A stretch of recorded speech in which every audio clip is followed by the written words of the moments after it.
Hello everyone, नमस्ते सबैजनालाई।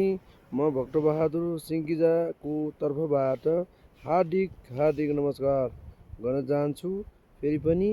र म अहिले यो मोटलाको बाटो हुँदै होइन, यो धौलागिरी गाउँपालिकाको अन्तर्गत पर्ने यो खोरिया गाउँदेखि लिएर होइन वरिपरिका कुराहरू, वरिपरिका दृश्यहरू मैले देखाउन गइरहेको छु है साथीहरू। यो चाहिँ के अरे खोरियाको गाउँ हो है। खोरिया गाउँ अलिक पारीबाट चाहिँ मैले देखाइरहेको छु साथीहरू।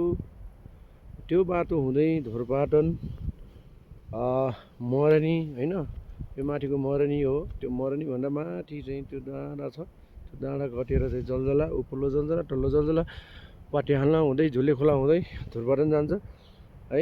धोरपाटन जान्छ। धोरपाटन भन्दा पनि धेरै उता चाहिँ धेरै गाउँहरू छन्। रुकुम, रोल्पा, टोल्पा होइन, त्यता नै पर्छ होइन। त्यसपछि यता यो हाम्रो लमजुङ गाउँ नजिक आएर माथि लुलाङ होइन, त्यो लुलाङपट्टि चाहिँ पूर्जा अन्तिम गाउँ भेटिन्छ भने।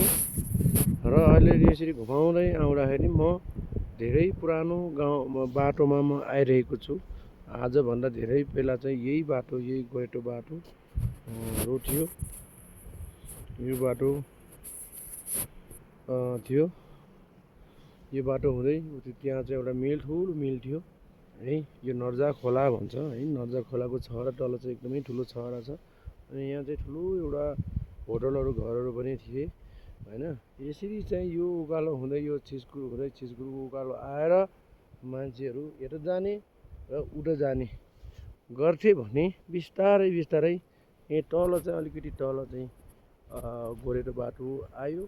त्यसपछि बिस्तार फेरि पारी चाहिँ मोटर बाटो पनि आएको छ साथीहरू।